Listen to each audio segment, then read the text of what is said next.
What is a 1 in 1 million thing that happened to you that no one believes, but you swear is true? 1. I was driving on a 2-lane road going about 50 miles per hour, 50 miles per hour. A guy in front of me was in a car with T-tops, removable roof panels. The wind blew his hat off. I caught it out of my driver's side window. He watched through his rearview mirror. We both pulled over, and I gave him his hat back. 2. I ordered a used paperback of To the Lighthouse online and received the exact copy I had donated to the bookstore in the small town I grew up in. 15 years had passed. My name was on the inside cover, and I had some marginalia, notes written in the margins, written lightly in pencil. 3. My house was hit by lightning in the morning, and someone robbed my house later that same day. All the electronics they stole were fried, damaged, and completely burned out from the lightning strike. I was broke as a joke after a series of unfortunate events. My boyfriend and I managed to save up first and last month's rent just in time to not be homeless. We were on our way to give the cash, all our money in the world, to our new landlord. A truck started aggressively tailgating us, honking at us, and waving at us to pull over. We were on a lonesome country road. I pulled to the side to let him pass, and he kept pulling right alongside us. We were spooked, but he was persistent.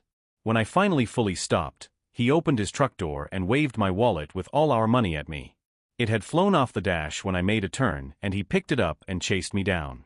It had no ID, just the cash. We would never have seen it again if he hadn't happened to be both behind us at the exact right time, and a very good human. That reminds me of the time I accidentally left my entire purse on the trunk of my boyfriend at the time's car while we were at a state park about 40 to 50 miles from where we lived at the time. There was a sharp turn onto a highway to get off the park grounds, and it apparently sent my purse and its contents absolutely flying across the highway as we pulled out. I was devastated when we got home, and I realized I had lost my purse. A few hours later, my parents called me to tell me that a stranger who had been behind us when we pulled out jumped out and gathered all the contents of my purse, then drove what would have been about 90 to 100 miles to my parents' home. My ID still had my parents' address on it, to return it. I still can't believe the kindness of that stranger, and I regret not being able to thank them personally for it. They literally had to cross state lines to return it and did so without a thought. Kind stranger, if you ever saw a purse fly off the back of a dark green Mazda at Silver Lake State Park and drove all the way to Battleground to return it, I have never stopped thinking of your kindness nor wishing I could have thanked you in person. I work in construction, so there is often garbage blowing around or scattered about. I was on a raised platform supervising about 10 workers when I noticed a lottery ticket on the ground. I did not think much of it. I assumed it was probably a losing ticket and someone had thrown it away. The next day, I was in the same area of the building site and noticed the ticket was still there. I picked it up and scanned it. Where I live, we have a mobile application that allows you to check whether a lottery ticket is a winner. It was worth $500. A $500 winning ticket. I could not believe it. Years ago, I was working at a United States Postal Service distribution center. A single piece of junk mail fell from a tray on the overhead conveyor system and landed next to me. I picked it up to take care of it and was shocked to see that it was addressed to my father. No one else was around, and I honestly thought it was some kind of joke. I placed it back into the system, and it was delivered to our home a few days later. It truly had to be a 1 in a million chance. I went to look at a house that was for sale, and while standing on the front porch, I noticed a copy of a very specialized newspaper that my family subscribes to. I thought it was interesting that someone else in the city also received that paper.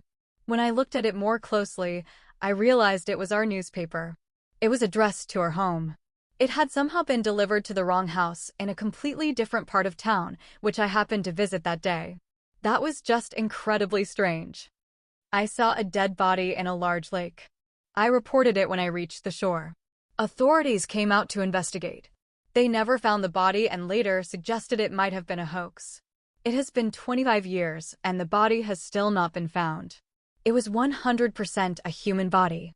I saw her face, swollen from being in the water. She was just beneath the surface. Yes, that does happen. People who are submerged in water can be extremely difficult to recover. You mentioned she was bloated, which suggests it may have been several days after she entered the water. That is often when bodies rise again because of gases produced during decomposition. Eventually, those gases escape and the body can sink again. After that, it can remain underwater and become incredibly difficult to locate, almost like searching for a needle in a haystack.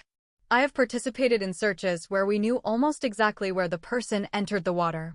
Even in those cases, it is still rare to successfully recover the body. That explanation makes some sense to me. She was not floating on top of the water, but just underneath the surface. My first thought, when they did not find her, was that the movement from my boat may have caused her to rise slightly, and when I left, she may have sunk again.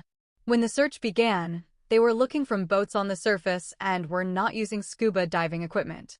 They were all in smaller fishing-style boats, while I had been using a ski boat.